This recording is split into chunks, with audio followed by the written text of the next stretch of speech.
एक महानगर के पॉश इलाके में एक बिजनेसमैन का परिवार रहता था। परिवार में सेठ जमुना लाल, उनकी पत्नी सावित्री तथा एक पुत्र आदित्य रहते थे। सेठ जी अपने बिजनेस में काफी बिजी रहते थे। सावित्री पूजा पाठ एवं धर्म कर्म वाली औरत थी, मगर सेठानी के घर में अपने पति और बेटे से काफी सख्त बर्ताव था। आदित्य की उम्र 8 साल की थी, मगर सेठानी उसे कड़े अनुशासन में रखती थी। आदित्य के बंगले के पास ही सर्वेंट क्वार्टर्स थे, जिसमें उनके घरेलू नौकरों के परिवार वाले रहते थे। नौकरों के भी आदित्य के हम उम्र बच्चे थे, जिनको मन भर खेलने की आजादी थी। वो जहाँ चाहे वहाँ घूम फिर सकते थे, मौज मस्ती कर सकते थे। लेकिन इसके ठीक विपरीत आदित्य पे अनुशासन का कड़ा पहरा था। उसे अपने घर व गार्डन में ही घूमने फिरने, महंगे महंगे खिलौने से खेलने की परमिशन होती थी। आदित्य पड़ोस के बच्चों को देख मन ही मन परेशान रहता था। काश मुझे भी इन बच्चों के साथ खेलने कूदने का मौका मिल पाता। काश मैं भी उनके साथ मौज मस्ती कर पाता। तभी अंदर से उसकी मम्मी उसे आवाज लगाती है, आदित्य बेटा, चलो आओ अंदर, खाना खा लो। आया मम्मी। आदित्य के खाने की टेबल पर खाना लगा था, जो बढ़िया से बढ़िया पकवानों से भरा था। टेबल पर सेठ जी के बंगले के ताजे ताजे फल भी रखे थे, मगर आदित्य अपनी मम्मी के कहने पर जबरदस्ती खा रहा था। बेटा आदित्य, देखो, जल्दी से खाना खा लो। जरा मैं अपनी सहेली के घर पूजा में जा रही हूँ, मुझे लौटने में थोड़ी देर होगी। सो घर के अंदर ही रहना, घर से बाहर मत निकलना। और हाँ, अपने नौकर हीरा की बात मानना। जी मम्मी। ऐसा कहकर सेठानी घर से बाहर चली जाती है और आज इधर आदित्य पास पड़ोस में खेल रहे बच्चों के पास चला जाता है। वहाँ बच्चों को खेलता देख वो बेहद खुश होता है और उन बच्चों के पास जाकर बोलता है कि मुझे भी अपने साथ खिलाओ ना, मुझे भी आप लोगों के साथ ढेर सारी मौज मस्ती करनी है। आप हमारे साथ कैसे खेल सकते हो? आपने तो इतने महंगे महंगे कपड़े पहने हैं, कीमती जूते पहने हैं। आप तो अमीर आदमी के बेटे हो। मैं अमीर नहीं हूँ, अमीर तो मेरे मम्मी पापा हैं।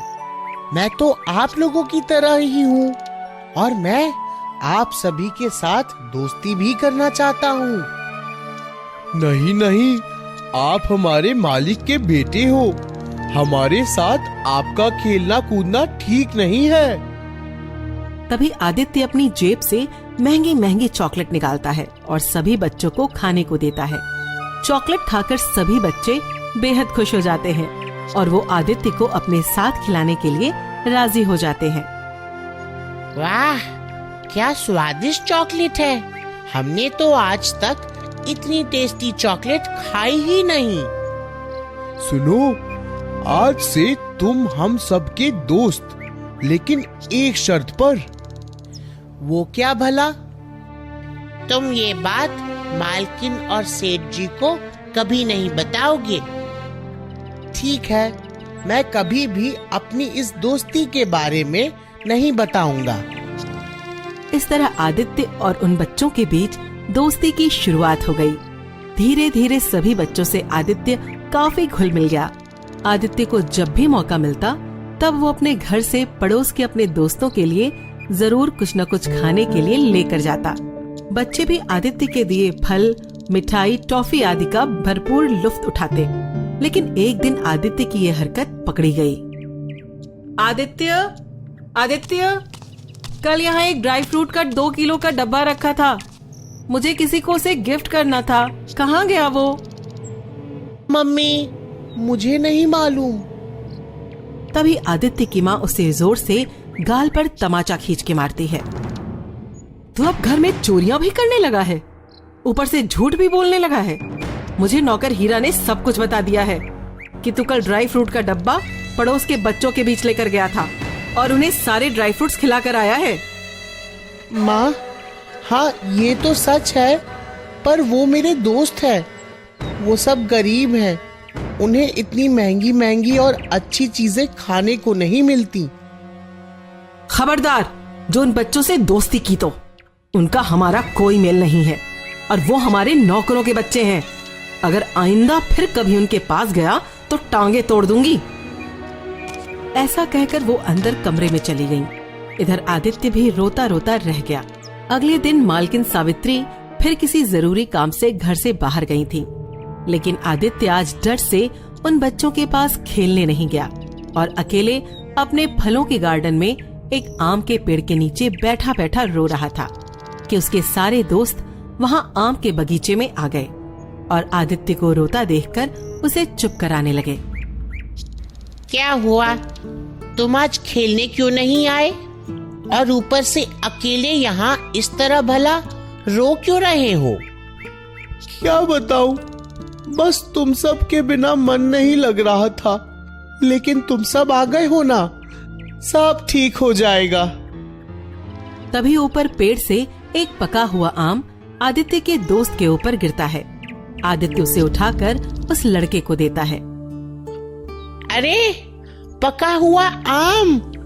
वाह, क्या इसे मैं खा सकता हूँ? इसमें से बड़ी अच्छी खुशबू आ रही है। हाँ, क्यों नहीं, खा लो, फल तो होते ही खाने के लिए हैं। और वो लड़का झटपट उस आम को खाने लग जाता है। इसे देख बाकी लड़के भी आम खाने की जिद आदित्य से कर बैठते हैं। वाह, कितना मीठा है, मजेदार है। वाह, आज तो लॉटरी लग गई, मजा ही आ गया। मैंने आज तक इतना मीठा आम नहीं खाया। आदित्य, तुम्हारे आम के पेड़ पर तो कितने सारे पके आम लगे हुए हैं, हमें भी खाने को दो ना। अपने दोस्तों की रिक्वेस्ट को आदित्य मना नहीं कर पाता है और वो बच्चों को पेड़ से आम खाने की परमिशन दे देता है। ठीक है, पर ध्यान से पेड़ पर चढ़ना। बच्चे खुशी से उछल पड़ते हैं और देखते ही देखते पेड़ के सारे आम सफाचट कर देते हैं। पेड़ के नीचे ढेरों आम की गुठलियां बिखर जाती हैं और चारों तरफ आम के छिलके ही छिलके पड़े नजर आते हैं। सारे बच्चे वहां से खुशी खुशी अपने घर चले जाते हैं। जब आदित्य की माँ लौटकर बगीचे का ये हाल देखती है तो चिल्ला पड़ती है। हीरा, आदित्य, यहाँ आओ। माँ की आवाज सुनकर दोनों दौड़े दौड़े आते हैं। क्या बात है मालकिन? मेरे इस आम के बगीचे का ये हाल किसने किया? मेरे बाग के आम मैंने अपने गुरुजी को देने के लिए बचा रखे थे, भला इन आमों को आज कौन खा गया? मम्मी, मेरे दोस्तों ने खाए हैं ये आम। उनकी इतनी हिम्मत? भला किससे पूछकर किया उन्होंने ये सब? मम्मी, मेरे से पूछकर, मैंने ही उन्हें आम खाने के लिए हाँ कहा था। ऐसा सुनकर मम्मी ने आदित्य की काफी पिटाई की और कहा, अरे, अपनी हैसियत की बराबरी वालों से ही दोस्ती करनी चाहिए, न कि इन गरीब लोगों से। मम्मी, दोस्ती अमीरी गरीबी नहीं देखती, दोस्ती तो बस दोस्ती देखती है। माँ आदित्य को फिर से पीटना शुरू कर देती है। मुझे सिखाएगा कि दोस्ती किसमें होती है? चल भीतर चल। और मम्मी आदित्य को पीटते हुए अंदर लेकर चली जाती है। इधर कुछ समय बाद आदित्य की मम्मी बहुत ही गंभीर रूप से बीमार पड़ जाती है। नौबत यहाँ तक आ जाती है कि मम्मी की जान बचाने के लिए कई बोतल खून चढ़ाने की जरूरत पड़ती है, लेकिन आदित्य की मम्मी का ब्लड ग्रुप किसी से भी मैच नहीं करता। मामला बेहद नाजुक हो जाता है। तभी ये बात आदित्य अपने दोस्तों को बताता है। बस इतनी सी बात है, तू चिंता मत कर आदित्य, तेरी मम्मी के लिए खून देने की बात मैं अपनी मम्मी से करता हूँ। और आदित्य के गरीब दोस्तों की मम्मी का ब्लड ग्रुप आदित्य की मम्मी से मैच कर जाता है और डॉक्टर फटाफट उन गरीब औरतों का खून आदित्य की मम्मी को चढ़ाकर उनकी जान बचा लेते हैं। और आदित्य की माँ जब ठीक होकर हॉस्पिटल से डिस्चार्ज हो रही होती हैं, तभी वहाँ आदित्य के दोस्त और आदित्य तथा उसके पापा सेठ जी वहाँ खड़े मिलते हैं। सेठ जी सेठानी को बताते हैं, देखो आदित्य की माँ, आज इन बच्चों की मम्मी की वजह से तुम बच पाई हो। मम्मी, मेरे दोस्त, जिन्हें तुम ना जाने क्या क्या कहती थी, आज वही लोग हमारे काम आए हैं। इन्हीं की मम्मी ने आपको अपना खून देकर आपकी जान बचाई। बेटा तुम बहुत लकी हो जो तुम्हारे इतने सारे दोस्त हैं और वो भी इतने अच्छे। आदित्य की माँ ये जानकर बहुत पछताती है और उसे आज ये पता चलता है कि दोस्ती का क्या महत्व होता है। और दोस्ती तो दोस्ती होती है, ये अमीरी गरीबी नहीं देखती और ना ही जानती है। मुझे माफ करना बेटा, मैं गलत थी और तुम सही। वाकई बिना दोस्तों के जिंदगी नहीं होती और दोस्ती अमीरी गरीबी ऊंच नीच कुछ नहीं जानती। दोस्ती तो दोस्ती होती है।